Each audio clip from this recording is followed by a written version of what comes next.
Now we have 3.4 that is environmental protection act 1986। इसको हम दो पार्ट्स में करेंगे।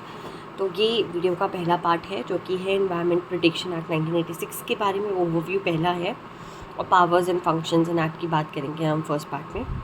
तो सबसे पहले अगर हम देखें तो इन्वायरमेंट जो है ये इसके बारे में जो कंसर्न्स है ये उठने लगे थे 60s से ही, 1960s से ही लोग कंसर्न थे about environment protection and all, क्योंकि पोल्यूशन बढ़ रहा था, वेजिटेबल कवर ख़त्म हो रहा था, बायोलॉजिकल डाइवर्सिटी ख़त्म हो रही थी, और भी केमिकल्स वगैरह का यूज़ बहुत ज़्यादा बढ़ रहा था। ऊपर से इन्वायरमेंटल एक्सीडेंट्स भी बढ़ रहे थे, और लग रहा था कि लाइफ सपोर्ट सिस्टम जो है वो धीरे धीरे ख़त्म हो रहा है, जिसकी वजह से लोग जो है जागरूक हो रहे थे 1960 से ही। जो पढ़े लिखे लोग थे, that too in developed countries, not like developing countries in India, इतना भागीदार नहीं था उस वक्त। हाउएवर एनवायरमेंटल प्रोटेक्शन एक्ट 1986 एक बहुत कॉम्प्रिहेंसिव एक्ट है, इंडियन स्टैट्यूट है जो कि इन्वायरमेंट प्रोटेक्शन की बात करता है, और इस लेजिस्लेशन को हमने आर्टिकल 253 के रेफरेंस से अडॉप्ट किया है। ठीक है। अब इन्वायरमेंटल एक्ट जो है एक मदर लेजिस्लेशन है या अम्ब्रेला लेजिस्लेशन है, जो कि कहता है कि कोऑर्डिनेशन होना चाहिए सेंट्रल एंड स्टेट अथॉरिटीज़ के लिए। मतलब ये इन सब के बीच में कोऑर्डिनेशन की बात करता है, और इसके अंडर वेरियस एक्ट्स आते हैं, जैसे वाटर एक्ट, एयर एक्ट, ये सब इसी का एक सब पार्ट है, सब डेलीगेशन है, सब काइंड ऑफ आप कह लो। अब इसका प्रियम्बल क्या कहता है, इस एक्ट का प्रियम्बल कहता है it is to provide for protection and improvement of environment and for matters connected therewith. ठीक है। अब ये प्रियम्बल में ये भी दे रखा है कि इसको हम इसलिए इम्प्लीमेंट करें क्योंकि यूनाइटेड नेशंस की कॉन्फ्रेंस थी ऑन ह्यूमन एनवायरनमेंट, जो कि स्टॉकहोम में हुई थी जून 1972, उसको इम्प्लीमेंटेशन में लाने के लिए हमने ये जो है ये किया है, ये एक्ट जो है हम लाए हैं। ठीक है। अब हमारे क्या है, there is need for general legislation. एक जनरल, देखो स्पेसिफिक लेजिस्लेशन बहुत सारी हैं, ठीक है, लेकिन जो जनरल लेजिस्लेशन है वो एक कॉम्प्रिहेंसिव फ्रेमवर्क प्रोवाइड करती है, इंक्लूसिव है काफ़ी ये, इसलिए ठीक है। इसमें 26 सेक्शंस हैं और इसमें बहुत सारी बॉडीज़ की फॉर्मेशन हुआ है, जो कि हम आगे रीड भी करेंगे और डील भी करेंगे। ठीक है। ऑब्जेक्टिव की अगर हम बात करें, अच्छा हाँ, ये जो है ये इफेक्ट में आई थी 19 नवंबर 1986 से पूरी इंडिया में अप्लाई होना शुरू हो गई थी। अब हम ऑब्जेक्ट एंड ऑब्जेक्टिव्स की बात करें अगर, तो ये एक बहुत कॉम्प्रिहेंसिव पीस ऑफ लेजिस्लेशन है, और इसके अंदर ना बहुत वाइड डेफिनेशन दे रखी है एनवायरनमेंट की, और सेंट्रल गवर्नमेंट को बहुत सारी पावर्स दे रखी है, नॉन कंप्लायंस की पेनल्टीज़ लगाई हुई हैं, काफ़ी अच्छी लेजिस्लेशन है।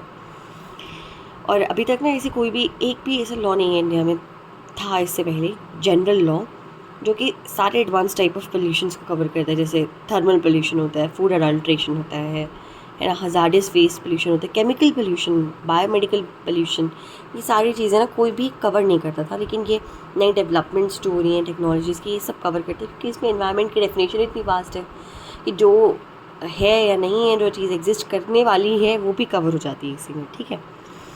और ये देखना कि ये इसलिए बनाई गई थी ये एक्ट, क्योंकि किसी एक एक्ट को या किसी एक अथॉरिटी को लीड रोल लेना था, ताकि कुछ स्टडी की जा सके, प्लान किया जा सके, इम्प्लीमेंट किया जा सके, लॉन्ग टर्म एनवायरनमेंट गोल, सस्टेनेबल डेवलपमेंट प्रमोट कर रहे थे भाई हम। ठीक है।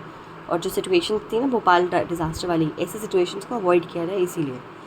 अब इस पर कुछ जो चीज़ें हैं वो क्या है कि इस एक्ट, ये जो एक्ट है ये मेजर एरियाज़ कवर करती है एनवायरनमेंट हज़ार्ड्स के, जो कि स्पेसिफिक लॉज में कवर्ड नहीं है। जैसे वाटर एक्ट है, वाटर एक्ट में सिर्फ वाटर पोल्यूशन चीज़ें कवर्ड है, लेकिन ये सारी चीज़ें कवर करती है जो स्पेसिफिक लॉज में कवर्ड हैं और नहीं भी है। ठीक है, सब कुछ। फिर दूसरा इसमें ये कि कोऑर्डिनेशन की बात बहुत करती है, और अथॉरिटीज़ भी बहुत सारी क्रिएटेड है इसमें, कोऑर्डिनेशन डिफरेंट अथॉरिटीज़ के बीच में। इसमें पनिशमेंट भी डाली गई है, डिटरेंट पनिशमेंट है, इम्प्रिजनमेंट है, सब कुछ है, पनिशमेंट्स भी अच्छी हैं। इन अब अमेंडमेंट की ज़रूरत ज़रूर है, बट जिस वक्त डाली गई थी उस वक्त के हिसाब से सही है। मास सबऑर्डिनेशन एंड डेलीगेटेड लेजिस्लेशन की बात की गई है, डेलीगेटेड लेजिस्लेशन ही तो है वाटर एक्ट और एयर एक्ट, तो ये बहुत अच्छी लेजिस्लेशन है इस हिसाब से। अब इसका पर्पस क्या है, टू प्रोटेक्ट, सिर्फ इन्वायरमेंट को प्रोटेक्ट करना नहीं है, बल्कि जो पोल्यूटेंट्स का डिस्चार्ज है उसको रेगुलेट करना है, हज़ार्डस सब्सटेंस को हैंडल करना है, और स्पीडी रिस्पॉन्स देना है अगर कोई एक्सीडेंट अगर हो जाए तो, और साथ ही साथ डेटरेंट पनिशमेंट भी देनी है उनको जो ह्यूमन एनवायरनमेंट को या ह्यूमन हेल्थ को हार्म पहुंचाते हैं उन लोगों को। अब देखो हमारे पास ये Vellore citizens welfare forum versus union of India 1996 का केस है। इसमें ये कहा गया है कि इस एक्ट का मेन पर्पस है to create authorities under section 3, ताकि इन्वायरमेंट के लिए हम एडिक्वेट पावर्स दे रहे हैं कुछ बॉडीज़ को जो एक्चुअली में इन्वायरमेंट प्रोटेक्ट करेंगी। अच्छा, अब सेलिएंट फीचर क्या है फटाफट देख लेते हैं। पहला है बोल्ड मेजर्स लेने हैं एनवायरनमेंट प्रोटेक्शन के लिए, वो लेना ये एक्ट लेती है। दूसरा, सेंट्रल गवर्नमेंट जो है वहाँ पर उसको पावर दी गई है कि वो सारे वैसे मेजर्स ले सकती हैं जो कि एनवायरनमेंट प्रोटेक्शन के लिए बहुत ज़रूरी है। सेंट्रल गवर्नमेंट के पास पूरी खुली पावर दे रखी है इसमें, ठीक है। लोकस स्टैंडाई का कोई इशू नहीं है, कोई भी इसमें कंप्लेन कर सकता है, प्रोवाइडेड दैट वो 60 डेज़ वाला क्राइटेरिया जो हमने और एक्ट्स में भी पढ़ा था वो यहाँ पर भी अप्लाई होगा। नंबर 4 है कि पेनल्टीज़ बहुत अच्छी हैं, इम्प्रिजनमेंट भी है और ये भी है, ये पहले किसी इन्वायरमेंट एक्ट में नहीं था। This is the first one two include ये प्यूरेटिव पनिशमेंट्स, ठीक है। और इसमें गवर्नमेंट के पास पावर है कि वो सैम्पल्स कलेक्ट करेंगी, एयर वाटर सॉइल सबके, ये पावर भी दी गई है।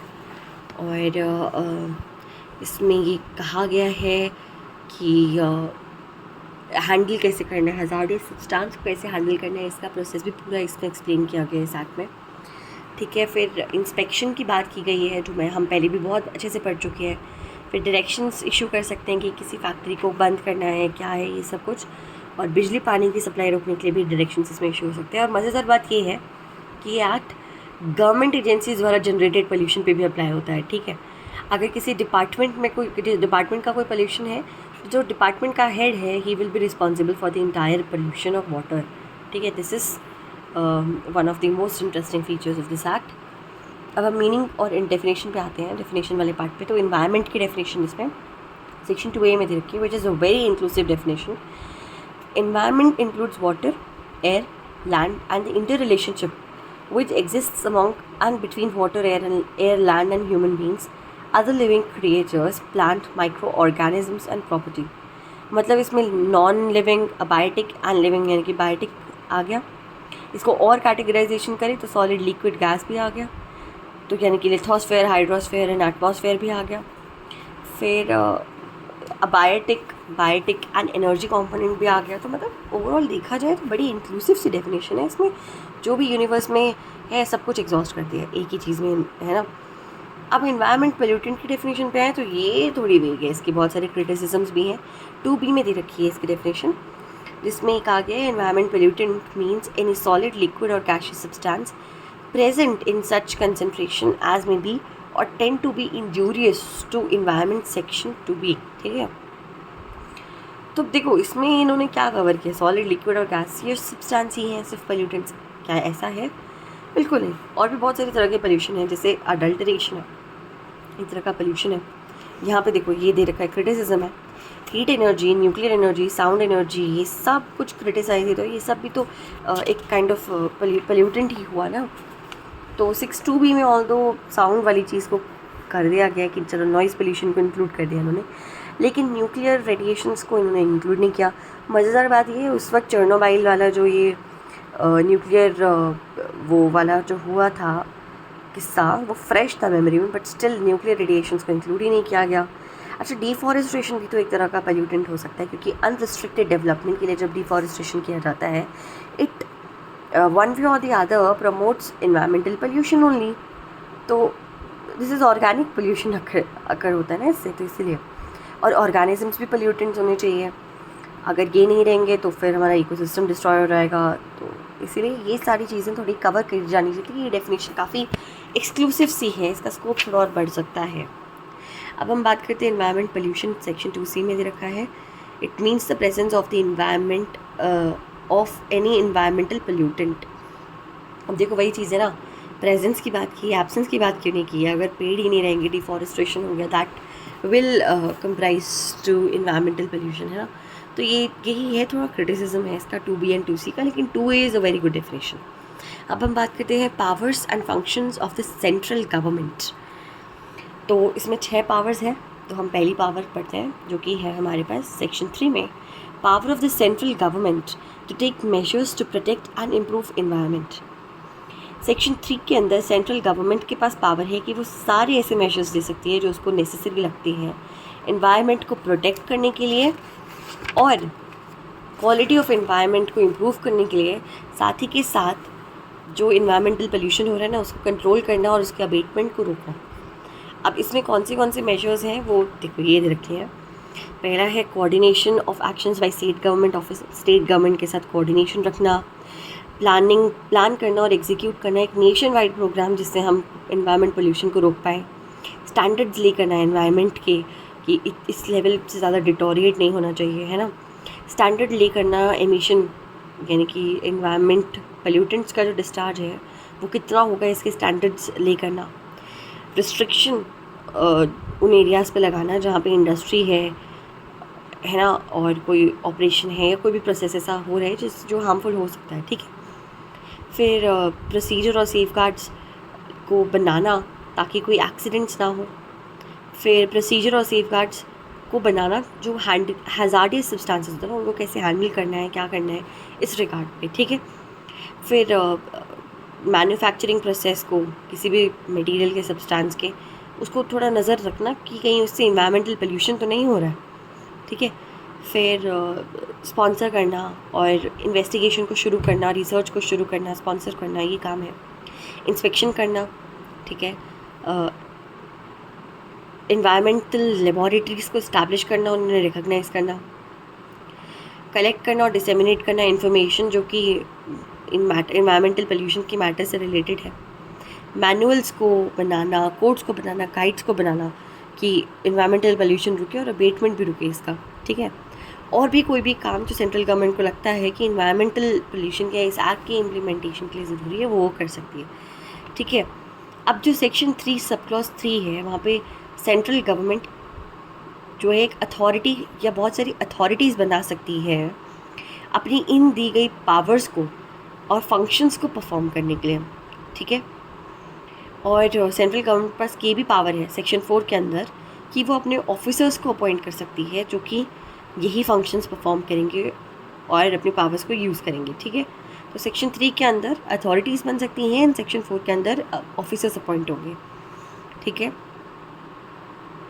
अब देखो ये जो 3 के अंदर पावर दी गई ना अथॉरिटीज़ बनाने की, ये बहुत वास्ट और बहुत कहते हैं ना बहुत इंपॉर्टेंट पावर है जहाँ पे ये भी हो सकता है कि स्टेट गवर्नमेंट या सेंट्रल गवर्नमेंट जो है ये सुप्रीम कोर्ट के साथ मिलके एक इन्वायरमेंट कोड बना दे, ये बहुत पॉसिबिलिटी रहती है, ठीक है। ऑल्दो सुप्रीम कोर्ट ने अपने बहुत सारे केसेस में सेंट्रल गवर्नमेंट को ये डायरेक्ट किया है कि वो एक अथॉरिटी बनाए 3 के अंदर for EPA environmental protection act. जैसे इसका एग्जांपल है वेलोर सिटीजन वेलफेयर फोरम वाला केस जहाँ पे सुप्रीम कोर्ट ने ये कहा था कि इन्वायरमेंट एक्ट का मेन पर्पस है कि अथॉरिटी बनाई जाए अंडर सेक्शन 3 जो मैंने अभी आपको बताया भी था, और उनको पावर्स और फंक्शंस दी जाए ताकि वो इन्वायरमेंट को प्रोटेक्ट कर सकें। लेकिन ये दुखी होने वाली बात है कि आज तक इसी कोई अथॉरिटी सेंट्रल गवर्नमेंट ने बनाई ही नहीं, ठीक है। जो काम सेंट्रल गवर्नमेंट को 3 के अंदर बहुत पहले कर देना चाहिए था वो आज तक नहीं हुआ है। इनफैक्ट कोर्ट ने डायरेक्शन भी दी थी बट स्टिल, और अब बहुत ज़रूरत है ऐसी अथॉरिटीज़ की। ऑल्दो कोर्ट ने डायरेक्ट किया था सेंट्रल गवर्नमेंट को कि ऐसी अथॉरिटी बनाई जाए with in a period of 1 month और उनको अथॉरिटी और पावर वगैरह दी जाए, पर ऐसा कुछ है नहीं है अभी तक, ठीक है। और इनफैक्ट ये भी डायरेक्ट किया था सुप्रीम कोर्ट ने कि जो अथॉरिटी है उसके अंदर प्रिकॉशनरी प्रिंसिपल एंड पोल्यूटर पे प्रिंसिपल्स जो हैं ये दोनों इनकॉर्पोरेट किए जाने चाहिए। और जो अथॉरिटी है वो कॉम्पनसेशन देगी 2 तरह से, for reversing the ecology and for payment to affected individuals, यानी कि जो आपने हार्म पहुंचाया एनवायरनमेंट को उसे ठीक करो और साथ ही के साथ इंडिविजुअल को भी आप पैसा दो, ये कहा गया था। एक फ़ंड बनाया गया था एनवायरमेंटल प्रोटेक्शन फ़ंड, जो कि कॉम्पनसेशन जो रिकवर हुआ है पोल्यूटर से वो वहाँ पे जमा कराया जाएगा और इस फंड को हम यूटिलाइज़ करेंगे अफेक्टेड पर्सनस को कॉम्पनसेट करने के लिए और एनवायरनमेंट को रिस्टोर करने के लिए, ये कहा भी गया था, ठीक है। 3 चीज़ें जो सुप्रीम कोर्ट ने डायरेक्ट की थी, एक authority polluter pay principle and precautionary principle पे, दूसरा reverse ecology and payment to affected individual, and तीसरा था creation of environment protection fund. अब देखो क्या हुआ था ना, सेंट्रल गवर्नमेंट ने इस डायरेक्शन को फॉलो करके एक बॉडी तो बनाई थी जिसका नाम था loss of ecology prevention and payment of compensation authority, लेकिन ये सिर्फ तमिलनाडु के लिए बनाई गई थी जिसमें दोनों प्रिंसिपल्स का यूज़ हुआ था। ऑल्दो और भी ज़्यादा डायरेक्शंस थी बट स्टिल ये सिर्फ तमिलनाडु के लिए बनाई गई और उसके बाद कभी बनाई नहीं गई, क्योंकि सेंट्रल गवर्नमेंट को ऐसे कुछ बनाते वक्त बैलेंस रखना पड़ता है ना इकोनॉमिक ग्रोथ और इन सारी चीज़ों में। और वैसे भी इकोनॉमिक ग्रोथ जो है वो तब नहीं होनी चाहिए अगर आप इकोलॉजी को हार्म पहुंचा रहे हो, एनवायरनमेंट को पहुंचा रहे हो हार्म। तो ऐसी डेवलपमेंट हमें नामंजूर है, ऐसी होनी नहीं चाहिए। और ये कहा था कि पोल्यूशन कंट्रोल बोर्ड जो है उसके ऑफिसर्स जो है वो फ्री हैं और कॉम्पिटेंट है कि अगर कभी भी वायलेशन हो तो वो एक्शन ले सकते हैं। अब देखो यहाँ पे ना बहुत सारे केसेस हैं, ये 1 2 3 4 5 6 7 8 केसेस हैं जहाँ पे ये दे रखा है कि एक बॉडी अंडर 3 बनानी चाहिए थी इन्वायरमेंट के लिए। तो उसका पहला केस है FB Taraporawala versus Bayer India Limited, 1996 का केस है। तो यहाँ पे ना सुप्रीम कोर्ट ने ऑर्डर दिया था एक केमिकल इंडस्ट्री को कि वो रिलोकेट हो जाए, क्योंकि जहाँ पे वो लोकेटेड था मुंबई के थाने रीजन में, वो बहुत हेविली पॉपुलेटेड एरिया और यहाँ पे मतलब सेफ़ नहीं है। लेकिन सिंस सुप्रीम कोर्ट के पास एक्सपर्टीज़ नहीं थी तो उन्होंने सेंट्रल गवर्नमेंट को डायरेक्ट किया कि आप एक अथॉरिटी बनाओ अंडर 3 1 महीने के अंदर अंदर, जो कि इस पर फैसला देगी। ठीक है। फिर एक केस था MC Mehta versus union of India का, जहाँ पर एक अथॉरिटी बनाई गई थी अंडर 3 ऑफ EPA कि नेशनल कैपिटल रीजन में वो नज़र रखे पोल्यूशन वगैरह की। और ये कहा था कि ये बहुत इफ़ेक्टिव है और ऐसी और अथॉरिटीज़ बनाई जानी चाहिए। ठीक है। फिर ये एक और था case Indian council for enviro legal action versus union of India, जिसमें एक नेशनल कोस्टल मैनेजमेंट अथॉरिटी थी। ठीक है। अब इसमें क्वेश्चन उठाया गया Indian council for enviro legal में, सुओ मोटो क्वेश्चन उठाया गया सुप्रीम कोर्ट द्वारा कि इसमें तीनों के तीनों बंदे जो मेन हैं वो तीनों महाराष्ट्र से ही क्यों हैं, एक ही स्टेट से क्यों हैं? क्योंकि वहाँ पे तो दे रखा होता है कि, और वो भी स्पेशलिस्ट भी नहीं है, तो स्पेशलिस्ट होना कंपलसरी है रिक्वायरमेंट। तो फिर ऐसा क्यों है? और भी स्टेट से उनको लेना देना चाहिए 3 के अंदर अगर अथॉरिटी बन रही है। तो ये डायरेक्शंस दिए थे सुप्रीम कोर्ट ने इस केस में। ठीक है। फिर ये S Jagannath versus union of India का जो केस है, यहाँ पे सुप्रीम कोर्ट ने डायरेक्शन दिए थे कि एक अथॉरिटी बननी चाहिए अंडर 3 जो कि इकोलॉजिकली फ्रेजाइल कोस्टल एरिया और इन सारी चीज़ों में श्रिम्प कल्चर को बढ़ाने में मदद करे, वहाँ पे नज़र रखें। ठीक है। ऐसे ही बहुत सारी और ये 2 केसेस और हैं, इनमें भी सिमिलरली ऐसे ही कुछ हुआ था। अब हम अपनी सेकेंड पावर पे आते हैं, पावर टू अपॉइंट ऑफिसर्स। तो जो हमारा सेक्शन 4 है इस एक्ट का, वो सेंट्रल गवर्नमेंट को ये पावर देता है कि वो ऑफिसर्स अपॉइंट करती हैं ऐसी डेजिग्नेशन के जो उनको लगता है कि इस एक्ट के लिए बहुत सही है और वो उन पर ट्रस्ट और फेथ रख सकती हैं। ठीक है। ये ऐसे जो ऑफिसर्स होंगे they will be under the control and direction of central government only. ठीक है। और environmental pollution prevention control authority जो है ये भी सेंट्रल गवर्नमेंट की ही अंडर होगी, ये भी है। ठीक है ना। तो ये हमारी पावर नंबर 3 है, पावर टू गिव डायरेक्शंस। तो देखो सेक्शन 5 के अंडर ना सेंट्रल गवर्नमेंट अपनी पावर एक्सरसाइज करते हुए, अपने फंक्शंस परफॉर्म करते हुए डायरेक्शंस इशू कर सकती है राइटिंग में किसी भी पर्सन को या ऑफिसर को या अथॉरिटी को कि आप जो हो इस एक्ट द्वारा बाउंड हो और अपने कंप्लाई करना है इन डायरेक्शंस पे। और वो डायरेक्शंस क्या होंगी, क्या डायरेक्ट कर सकती हैं? पहला वही जो हमने पहले पढ़ा था, क्लोज करना, प्रोहिबिट करना या रेगुलेट करना किसी इंडस्ट्री के उसके ऑपरेशन या उसके प्रोसेस को। और दूसरा किसी भी उसको सप्लाई ऑफ इलेक्ट्रिसिटी, वाटर के किसी भी और सर्विसेज को रोकना, ये भी एक काम है जो वो कर सकती हैं। ठीक है। जो डायरेक्शंस है सेंट्रल गवर्नमेंट की सेक्शन 5 के अंदर, उनका ओवरराइडिंग इफेक्ट होगा over directions of pollution control board in water and air act. ठीक है ना। अगर पोल्यूशन कंट्रोल बोर्ड ने वो डायरेक्शन दी है वाटर एंड एयर एक्ट में, उससे ऊपर काम करेगी ये वाली डायरेक्शंस। ठीक है। सुप्रीम कोर्ट ने वेलोर सिटीजनशिप वाले केस में ये भी सेंट्रल गवर्नमेंट को डायरेक्ट किया था कि वो जो ऊपर वाली पावर है वो अपनी अथॉरिटीज़ को वो देंगी। ठीक है। फिर ये केस है महावीर सोप वर्सेस गुआको factory versus union of India, 1955 का केस है। इसमें क्या थे, जो इंडस्ट्री थी वो बहुत थिकली पॉपुलेटेड एरिया में थी और वो ना अपने अनट्रीटेड एफ्लुएंट्स को डिस्चार्ज कर दे रही थी पानी में। तो गवर्नमेंट ऑफ इंडिया ने कुछ डायरेक्शंस इशू किए कि ये फैक्ट्री जो है वो बंद हो जानी चाहिए। फिर से एक डायरेक्शन इशू हुए थे अथॉरिटीज़ को कि उधर के ना पानी और बिजली की सप्लाई रोक दो इस फैक्ट्री की। तो ये जो ऑर्डर्स थे इनको चैलेंज कर दिया गया ऑन द बेसिस कि ये जो डायरेक्शंस हैं ये रीज़नेबल अपॉर्चुनिटी और मतलब पर्सनल हियरिंग और ऑडियो अल्टरम पार्टम के प्रिंसिपल्स को वायलेशन में ही दिए गए हैं, मेरे को सुना भी नहीं गया। तो कोर्ट ने ये कहा कि यहाँ पे कोई वायलेशन नहीं है किसी भी लॉ का। गवर्नमेंट ऑफ इंडिया ने सही डायरेक्शंस दिए हैं क्योंकि ये बहुत ज़रूरी है for protection of citizens in general. ठीक है, अब अगली पावर है हमारी power to make rules to regulate environmental pollution.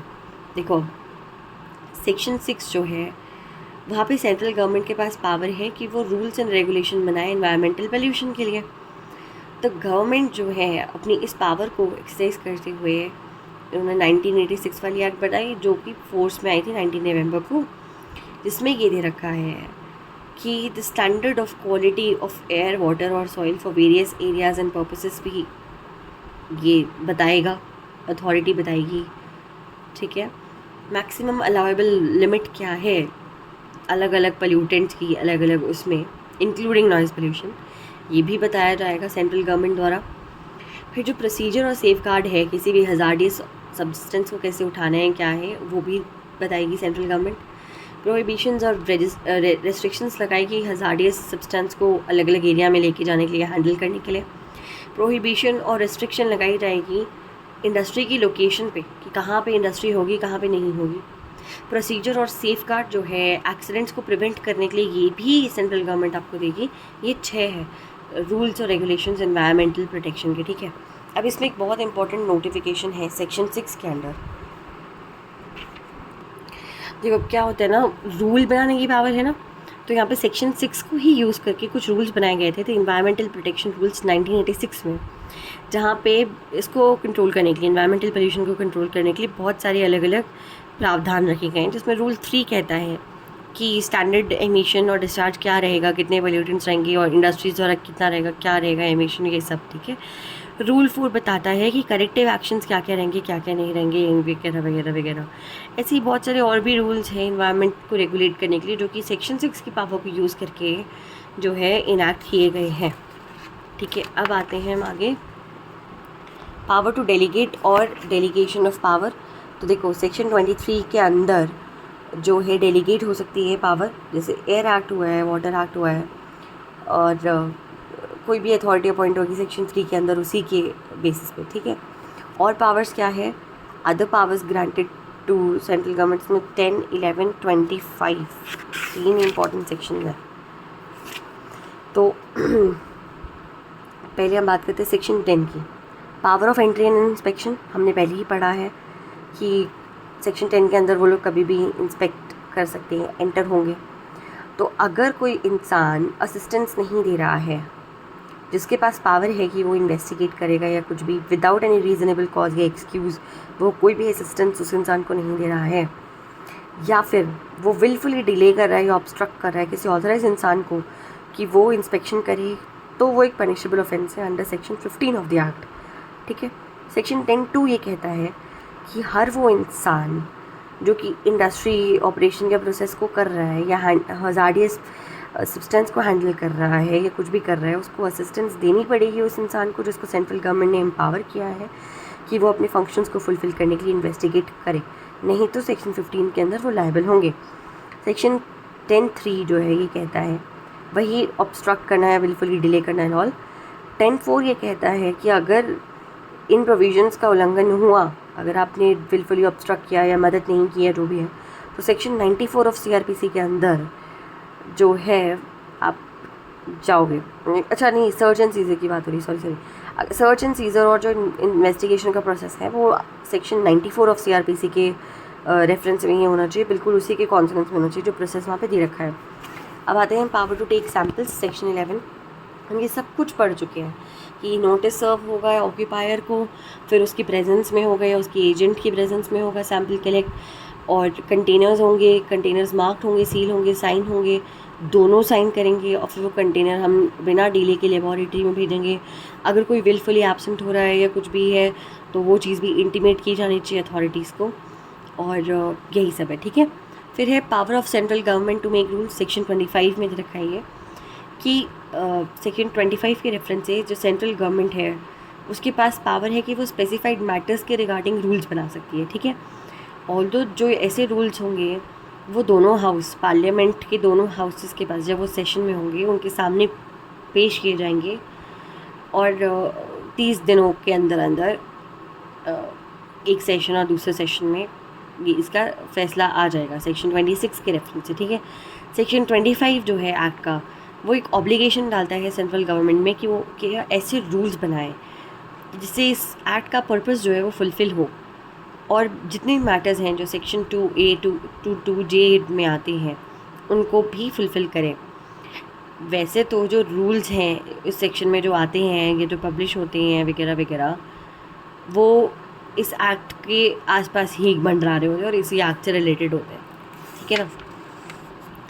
अब देखो यहाँ पे आते हैं हम। The central government may make rules to provide for any और all of the following matters, namely कुछ भी इसमें से या कोई सारे भी करवा सकते हैं, ठीक है। कि स्टैंडर्ड पोल्यूटेंट्स का डिस्चार्ज का प्रोसीजर और सेफगार्ड क्या रहेगा, ऑथराइजिंग या ऑथराइज अथॉरिटीज़ और एजेंसीज जो हैं उनको इंटीमेशन देना पड़ेगा अगर आपको एप्रीहेंशन है कि नहीं कोई बहुत बड़ा इन्वायरमेंट पोल्यूशन वाला काम होने वाला है तो, या फिर सैम्पल कलेक्शन का जो तरीका है या जो भी है उसके बारे में एनालिसिस करने का काम दे सकते हैं, ठीक है। या कोई नोटिस सर्व करना है इंटेंशन की सैम्पल एनालिसिस जो है वो होगा। कोई लेबॉरेटरीज़ में फंक्शन है ना। और क्वालिफिकेशन ऑफ गवर्नमेंट अपॉइंटेड और रिकग्नाइज अंडर सेक्शन 13, अथॉरिटी जो बनाई जा रही है उसकी क्वालिफिकेशंस वगैरह। फिर मतलब यही सारी चीज़ें हैं जो कि वो कर सकते हैं। अब क्या है, सेक्शन 25, सेक्शन 6 एंड सेक्शन 8 जो है, central government has notified several rules which are as follows. ये सारे रूल्स निकाले सेक्शन 6 के रेफरेंस से, जो मैंने आपको बताया ना बहुत सारे रूल्स थे, तो ये वो रूल्स हैं। अभी तक 11 रूल्स हैं 2009 तक में, ठीक है। अगर आप कंपैरिजन करोगे तो काफ़ी सिमिलर है वाटर एक्ट और इन सारी चीज़ों से जो पावर दी गई सेंट्रल गवर्नमेंट को या जो भी है। और कुछ लोग तो ये भी कहते हैं कि एयर एक्ट और वाटर एक्ट का ही एकदम वो है, कॉपी है एकदम, ठीक है। तो दिस इज़ अब ऑफेंसेस एंड पेनाल्टीज़ पे आ जाते हैं, क्योंकि एक बहुत इंपॉर्टेंट पार्ट है सेक्शन 15 में दे रखा है। तो देखो भाई, सेक्शन 15 में ऑफेंसेस दे रखे हैं ना। अब हाँ, यहाँ पे आते हैं। देखो इसमें एक ऑफेंस है कि आपको 5 साल की सज़ा होगी या फ़ाइन होगा 1 लाख का, या दोनों होगा, और एक एडिशनल फ़ाइन लगाती है 5,000 का अगर वायलेशन कंटिन्यूइंग है तो। और अगर आपने कोई फेलियर किया है, कॉन्ट्रावीन किया है किसी ऑर्डर को या कुछ भी, even 1 year after the date of conviction, तो आपको 7 साल की सज़ा होगी। मतलब फिर भी नहीं सुधर रहे हो, बार बार ही कर रहे हो, हैबिचुअल ऑफेंडर बन रहे हो तो, ठीक है। और इसमें ये कहा गया है कि क्रिटिक्स मतलब जो इसकी बुराई करते हैं वो ये कहते हैं कि जो इस एक्ट में क्या है, गिल्टी की जगह जनरली इन्वायरमेंट को सज़ा मिल जाती है, ठीक है। मिनिमम 2 साल की रिगरस पनिशमेंट होनी चाहिए थी, मिनिमम पनिशमेंट ही नहीं प्रिस्क्राइब की है। और जो ये सेक्शन 16 और 17 है ना, ये 16-17 इसको और बेकार बनाते हैं, ठीक है। अब अगर हम इफेक्ट की बात करते हैं सेक्शन 24, तो 24 जो है इस एक्ट का, वो बड़ा ही क्यूरियस और कॉन्ट्रावर्शियल प्रोविजन है, जो कि ये कहता है कि अगर आपने कोई ऑफेंस किया है जो इस एक्ट के अंदर भी ऑफेंस है और किसी और एक्ट के अंदर भी ऑफेंस है, तो आपको किसी और एक्ट की अंडर जो है पनिश किया जाएगा। ये सेक्शन 24 रहता है, क्योंकि इसके लिए कहावत कही जा सकती है, cobra that is safe use but has no venom in its fangs. मतलब एक ऐसा सांप जो देखने में बहुत खतरनाक है लेकिन उसके डसने पर कोई जहर ही नहीं है, ठीक है। अब सिटीजन्स के सूट प्रोविजन की अगर हम बात करें, very similar to the earlier provision section 19, कि अगर कोई सिटीज़न है जिसको सूट फाइल करना है तो कोई वो ऐसे रैंडमली नहीं कर सकता, सेंट्रल गवर्नमेंट की अथॉरिटी या कोई ऑफिसर उसके बिहाफ पे कर सकता है। या फिर अगर किसी पर्सन को करना भी है तो 60 डेज़ का नोटिस देना पड़ेगा कि हाँ मेरा ये इंटेंशन है, सूट फाइल करना चाहता हूँ एंड ऑल, कंप्लेन फाइल करना चाहता हूँ। और ये 60 डेज़ के बाद ही आप कंप्लेन फाइल कर सकते हो, कोई भी इंसान है नहीं पर्सन, ठीक है। अब इस एक्ट के ड्रॉबैक्स क्या है कि ये पार्लियामेंट ने बहुत फटाफट से पास कर दिया था, बिना सफिशिएंट डिबेट के पास कर दिया था। ये एक्ट इतना वाइड है कि ये इतने ब्रॉड एस्पेक्ट्स को कवर करता है कि वेगनेस भी लगती है इस एक्ट में, बहुत वेगनेस है, ठीक है। और इसमें जो है कोई भी ऐसे प्रोविज़न नहीं है कि सिटीजन्स को इन्फॉर्मेशन मिल पाए पोल्यूशन बोर्ड के कैसे हो रहा है, क्या हो रहा है, कुछ भी नहीं है, ठीक है। ऐसे प्रोविजंस नहीं है। एक्ट जो है बहुत सारे स्टेट ओन्ड इंडस्ट्रीज़ को भी कवर करती है, बट स्टिल पोल्यूशन तो कम ही नहीं हो रहा है, पोल्यूशन तो बढ़ ही जा रहा है। और इन्वायरमेंटिस्ट जो है उनको एक फीलिंग है, ये जो एक्ट है कि इंस्ट्रूमेंट कि पोल्यूशन को लेजिटिमाइज़ किया जाए और मशीनरी और इन सारी चीज़ों को भी मतलब समझ अपने फ़ायदे के लिए यूज़ किया जाना चाहिए। फिर जो इन्वायरमेंटल प्रोटेक्शन एक्ट है ये पहले की 2 एक्ट्स को ओवरलैप करता है, मतलब जो जुरिसडिक्शन ओवरलैपिंग है ना एयर एक्ट और वाटर एक्ट से काफ़ी ज़्यादा हद तक, और 24 2 और डाल दिया उन्होंने 24। फिर सेक्शन 19 जो है, पर्सन डायरेक्टली कंप्लेन फाइल नहीं कर सकता, 60 डेज़ वेट करो, और कोई सो बहुत इमरजेंसी वाला मैटर है तो फिर पब्लिक न्यूसेंस 133 CRPC का यूज़ करना पड़ रहा है। तो कोर्ट किस काम की है, ठीक है, और वो भी SDM की मर्ज़ी है वो डायरेक्शन इशू करे नहीं करे, इसीलिए ये प्रोविजंस थोड़े बेटर होने चाहिए थे। और लिटिगेशन जो है एनवायरनमेंट मैटर की वो बहुत एक्सपेंसिव है, बहुत ज़्यादा एक्सपेंसिव है, ठीक है। अब हम बात करें अगर effectiveness of the act and critical appraisal of the act की, तो देखो भाई अब हमें थोड़ा तारीफ़ भी करनी पड़ती है ना एक्ट की, वो करते हैं। तो जो मेन पर्पस है एक्ट का वो, तो भी जब हम अथॉरिटीज़ की बात करें, अथॉरिटीज़ तो इस्टेब्लिश कर दी इन्होंने, लेकिन जो पावर और प्रोटेक्शन था डिस्चार्ज करने के लिए इन्वायरमेंट पोल्यूशंस को और वो सारी जो चीज़ें हैं वो थोड़ा सा कम है, वो थोड़ा बढ़ा देना चाहिए, एडिक्वेट पावर देनी चाहिए, ठीक है। अब यहाँ पे ना इंडस्ट्रियल वेस्ट और टॉक्सिक सब्सटेंस की बात हो रही है, तो देखो IPC जो है वो डील करता है कि पब्लिक हेल्थ और सेफ्टी और इन सारी चीज़ों से रिलेटेड जो है, लेकिन वो वेल इक्विप्ड नहीं है ना हज़ार्डियस वेस्ट और टॉक्सिक सब्सटेंसेस के लिए। उसके लिए हमें यही एक्ट चाहिए थी, इन्वायरमेंटल प्रोटेक्शन एक्ट, ठीक है। फिर इसमें हमने इतने सारे ये रूल्स निकाले हैं सेक्शन 6 के परव्यू से, ये बड़े इंपॉर्टेंट है। बट स्टिल यहाँ पे ना बहुत सारी चीज़ें और हैं जो जिस पे हमें काम करना चाहिए, जैसे हमारी पॉपुलेशन ग्रो हो रही है तो उस रिगार्ड पे कुछ काम करना चाहिए, है ना। एरिया ऑफ ऑपरेशन कम है, मतलब बहुत सारी दिक्कतें हैं इसमें जो हमने पूरे इसमें डिस्कस की ही है, तो वही चीज़ें आपको लिख के आ जानी है, ठीक है। तो हम अभी एक ऐसी सिचुएशन में जहाँ पे फर्दर डिटोरिएशन हम अलाउ नहीं कर सकते एनवायरनमेंट का, तो अब हमारा ये हाइट टाइम की हम इसे और इफेक्टिव बनाएं एनवायरनमेंटल एक्ट को, ठीक है। तो अब हम बाकी करेंगे पार्ट 2 में।